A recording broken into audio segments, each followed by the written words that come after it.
ये बेचारे नौकरी की इस उम्र में भी नौकरी के लिए संघर्ष कर रहे हैं और इनका TRE-1 में 53 नंबर आया है और पुनः एक और ये रिट किए हैं पटना हाईकोर्ट में। वो अपना न्याय के लिए जो भी वो अपना बात को रखेंगे।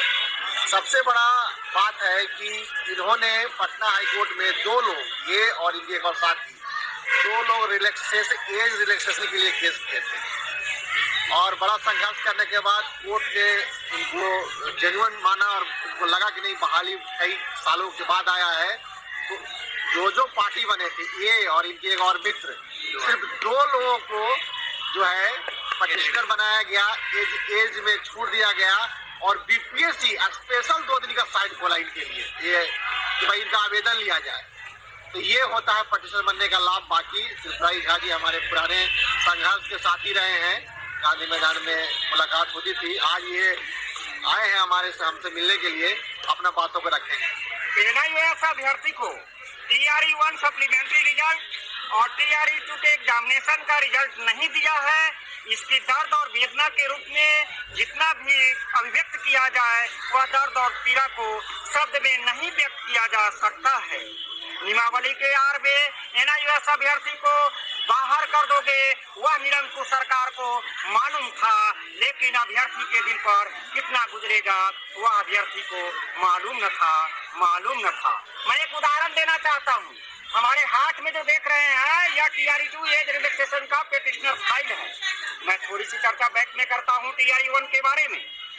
जब आप जानते हैं कि एज रिलैक्सेशन की मुद्दा पर आपके JDU, BJP, राजद, जितने भी गठबंधन की सरकार है, मैं 243 विधायक में सैकड़ों विधायक के पास में गया और सैकड़ों बार गया, कहीं न्याय नहीं मिला। कोई कहता था कि आपको एज रिलैक्सेशन मिलेगा। किसी भी पाने के लिए दृढ़ विश्वास होना चाहिए। मैंने अंत में जब नोटिफिकेशन निकल गया तो न्यायालय का रास्ता माना और न्यायालय में फरियाद किया और सैकड़ों भाई हमारे वंचित हो गए। कोई कहते थे गाड़ी पकड़ रहा हूँ, कोई कहता था ट्रेन पकड़ रहा हूँ, लेकिन पिटिशनर बनने के लिए नहीं आया बंधु।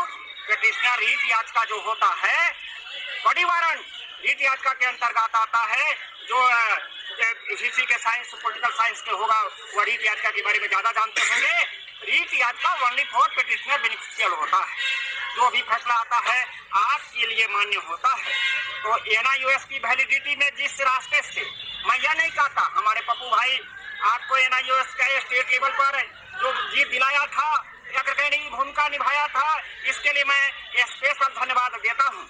आगे बिहार के NIOS अभ्यर्थी को मैं अपील करता हूँ कि आप न्यायालय की रास्ता चुनिए, MHRD पर भी दबाव दीजिए, जिसके अधीन CNCT और NIOS दोनों ऑर्गेनाइज होता है। और इसमें न्यायालय जिस रास्ते से आपको रोका है, उस रास्ते के जो ऑब्स्टेकल सब्सटेंसेस है, जो भी वो पॉइंट है, उसको रिमूवल कैसे होगा, यह आपकी दायित्व है।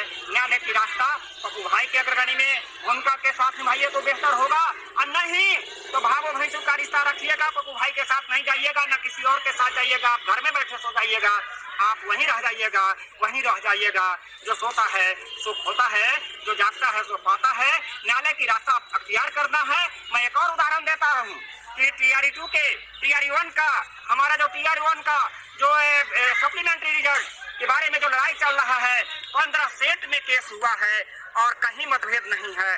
सभी विभिन्न अधिवक्ता के माध्यम से केस है।